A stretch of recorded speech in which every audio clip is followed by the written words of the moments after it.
لتو استوديو فتشين جتشون جلدا أي قرأتي في لتو كانت أفرتين وامو كيساني بوفتان قد سنة يبسو أنا ما كان كوج جايو في كادون جد أمان كان أنا لتي أنا وما قالوا كان مجرد مقالنا كنتي تها نموني باي نبيكو ميديا رتي يروباي سور سكالين كده دما كتوري نياد ناقلا نمون هندو سبيكو مي سينات ألوتا كي راكاستي نتمو دافرا سينا كي مي جواب سيتي نتمي جبون إنيو دا سينات ألوتا كي نتمي مي سينانكو باي إيرا تاقا جواب سي يوس نتمي أنا مجابادي جاتي دلتي دا مجابادي چمتي gara mana barumsaa elementary kutaa tokko akka sadeetitti baradhee kana ana waama hagaloo dhufe waama hagaloo irraa utuun baradhee hojii dhabee gara magaalaa kiiloo tuutaa jiru hojii talalakii argadhee achumarraa ka'ee jijjiirraan gaafadhee amma gara magaalaa naqamteen jira. Hojiirra jirtaa jechuudha.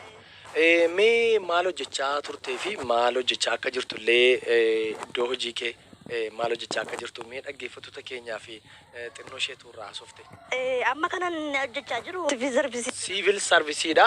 Namni qaama guutuu qabaatee iyyuu hojjetee yeroo akkasiitti qaama guutuu qabaatee hojjetee hojii argachuu dhiisuu danda'a. Siin garuu Waaqayyo umurii kanatti si gargaare sa'aatii kana siif laateera. Akkamimmee gaggabaabsinee haasa'uudhaa fi yeroo darbe waan tokko si gaafataa turani miidiyaa irratti waan tokko gaafatamaa turte.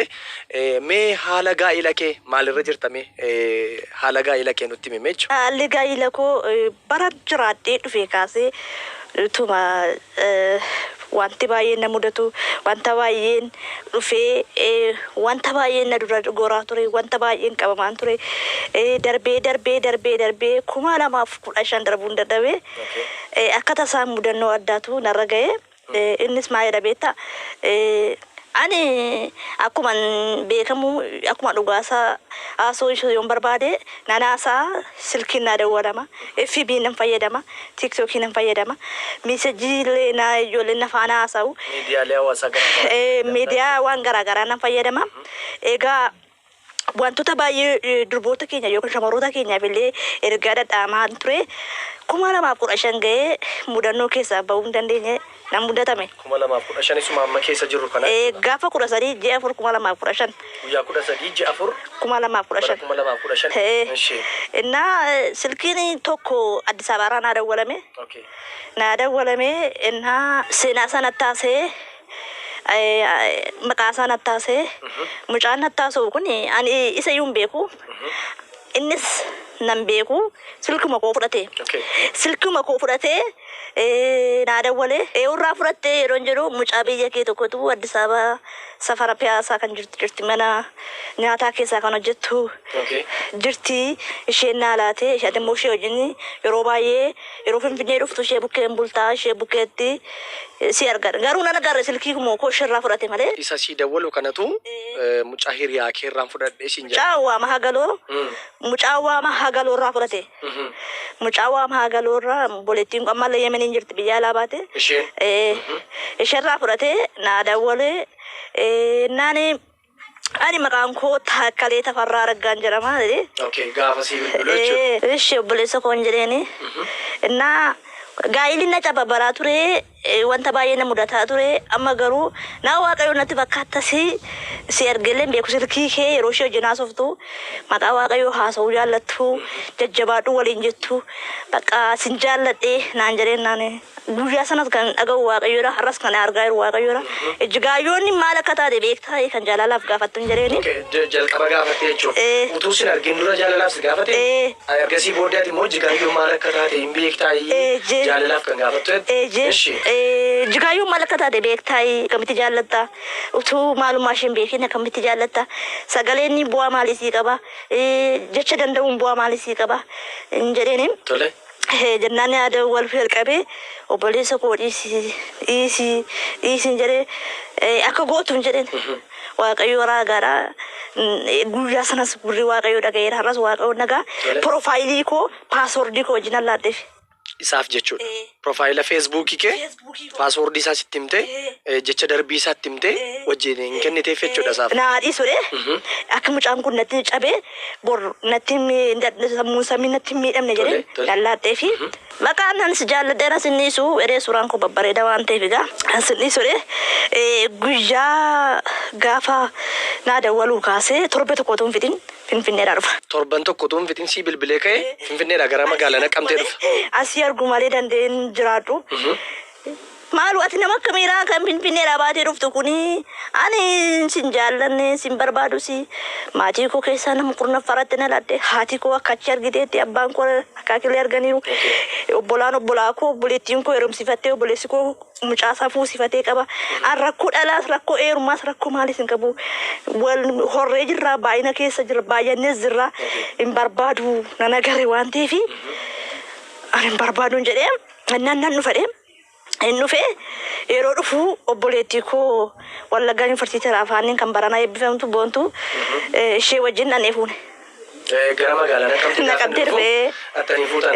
Tole. Inni dhuftaa na arguu barbaadamine sina na argita profaayilii koos argite siin ta'uu siin jedhe waaqayyoo garatti na baasisutu beeka jedheen keessa galee mucaan kun inni dhufee. Pepsi biar tak dari berarti. Dari berarti rapsa Pepsi. Okay. Achitti listiroon tokko caamata kan tara gujira.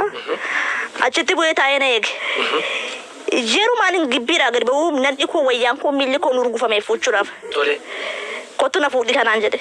Taataa keessaa bu'ee. Maaliif nurgufame? Namni maal kun maal dafaruma gamiidhaan kan dhufedhe. Namni nurgufame. Boontuun qabadde obboleettii koo. Nurgufame. Agiteetta gaafa urgufamtu. Nama gurbichi jechuudha. Haam gorina liqimsa. Cimaadha jechuudha. Gibbidhaan ispoorteenyaadha. Haam gorina liqimsa. Dhugumaan amma limmoon biratti ga'an. Inni kee kottu kaa buchoonaan jedhee buchootti immoo wal waamuu jalqabne torbe lama gidduutti. Jirra inni kee dhufee taa'ee haqeen fuudhee agadaa hidhaa lama fidee dhufee. Magaalaa Baakkuurraa. Baakkuur. Boontuun kee jaa agada sana baannee anni fuunee halkan boontu na biraan galiin jedheen.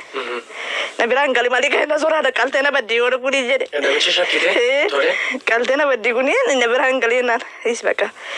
Yoo bultee bulii yoo galtees galiireen. Jennaan galte mucaan teenyee haasofne hin kakatee akkasin jaalladha. Amma manatti fuutee galtee.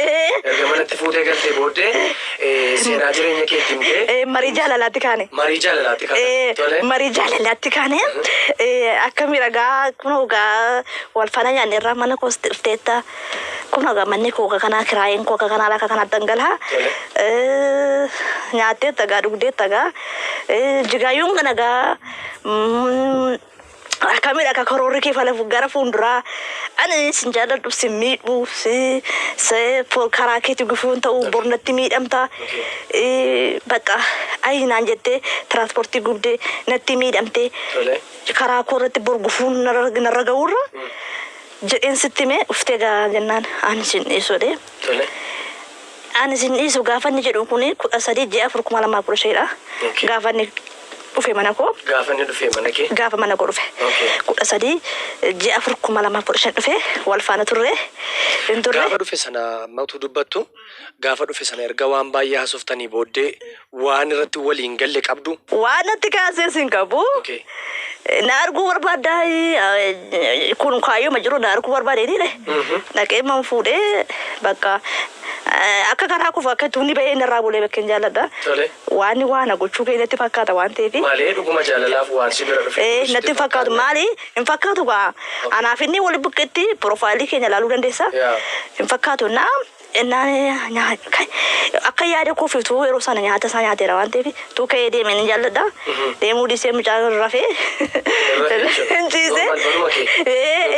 Hin ciisee. Egaa. Kayee muggana man deeman naan hin didee hin ture guyyaa baay'ee ture. Isa bulee irratti iyyuu. Hin ture.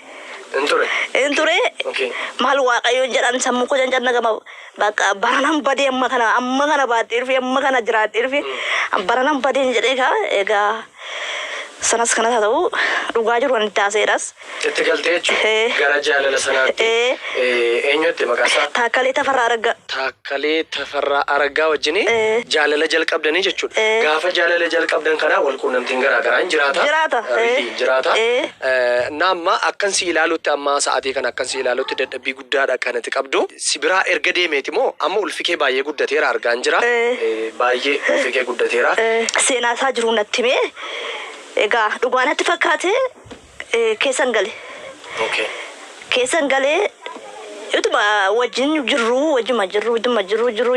gaafa mucaan ani pireediin qonnaa bate tole odeeffannoo tokko muunan qaba arri guyyaa meeqa guyyaanii arri guyyaa 24 gaafa soddomaatti manni yaalaa specialized magaalaa Naqamtee opereeshinii akkasii godhee mucaa kana akkati deessuu fi karoorri qabamee jira jechuudha. Karoorri qabamee jira. Inni kun dhugaadha.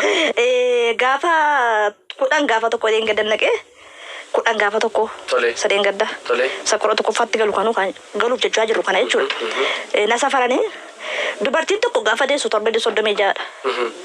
Torbee 36 guffixxee deessi. Gaafa naqu sana torbee 32dhan.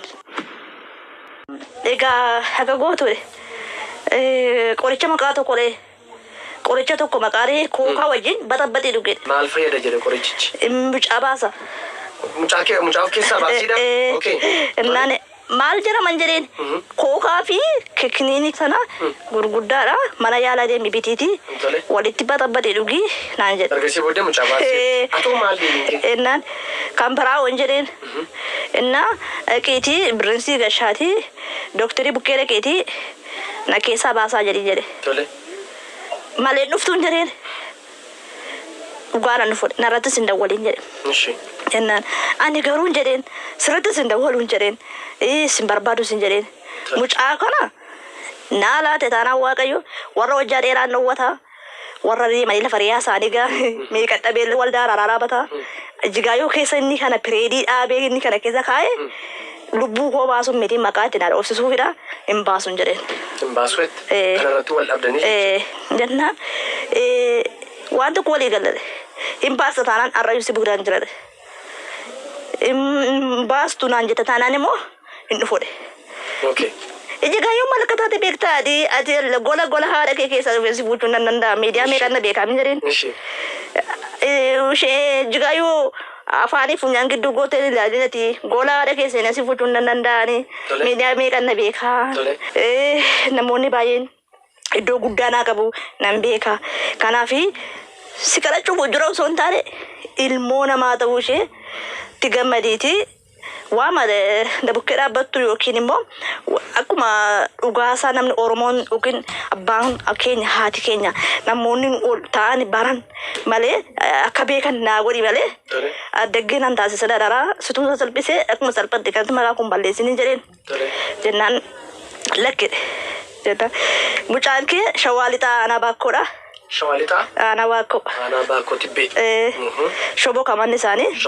Mana isaanii asuma taa'een kaalkuleetii hojjedhee fide footoo laadhee fiennaan amma mana haadha isaaniitti na bareetti mani. Abbaan sukkunoo dhukee jira. Abbaa faatii wal fuudhanii isa achitti barannatti fide mucaan hin beeku abbe. Isaan achitti wal fuudhanii gargar ba'anii jiru. Abbaan dhukee jira. Haati baakkoo jiru. Shoboka jiraata. Manni isaanii waldamuun wangilii bukkeedhaan jedhe. Singeessaan nam dhiisin hin geessin. Kana hordofus hin naqu. Garuu saala mucaa kanaa asirraa saawundiidhaan ka'een dura adda baasaa jireen. Asirraa saawundiidhaan gaafa kaatu. Dura adda baasu malee mucaa kanaan barbaaduun jedheen. Dhuguma. Doktoroonni gaafa sanatti kolfan ijoolleen hospitaala guddaa keessa hojjetanii baay'ee TikTok irratti sababa hin beekamuuf si arguu keenyatti baay'ee gammanna naan jedhan. Si arguu keenyatti sababa fuula miidiyaa garaa irratti si beekanii fi si arguu keenyatti gammanna.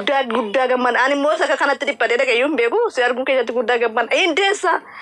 Kan lafa fookutu yuu deessi waa'ee da'umsaa miti amma itumaan ittiin beekamiin keessa galee waan ta'eef isatu sammuu koo na miidheen jedhanii jennaan duruma saala ishee addanaa baasaa isin jedheen. Dhiiraa fi dubara ta'uu ishee garaa koo keessa jirtu addanaa baasaa. Durba taanaan murtii du'aa irratti fuudhan mootummaa waaqannaa malee jedheen. Addanaa baasaa jedhee gaafa sana gaajjaa shan galuufidha. Adana basa birriko buki raba fadden kuma la manar kayra. Baka doktor haso si fadden itu macam sadagan. Mali wa ona basu fere durana dan basa malif ke kuno narrati yu kanate kan maduwana basa jere obboleetti ko hojjetu wayu to ko kan baay'ee jaalladhu mucaa giddaa yaana warqee gammadaa nama jedhamtu obsitaala nageessite. Nageessite gaafa obsitaala nageessitu sana doktor Dirribaan na laalanii ciisedhani na ciibsani. Na ciibsanii maalidhan jedhani ani garriifni isa natara saawundi sana marra oofan sana maal gooftaa yesu maal na kee baasuu hin jedhan angaan ani beeku waan tokko. Na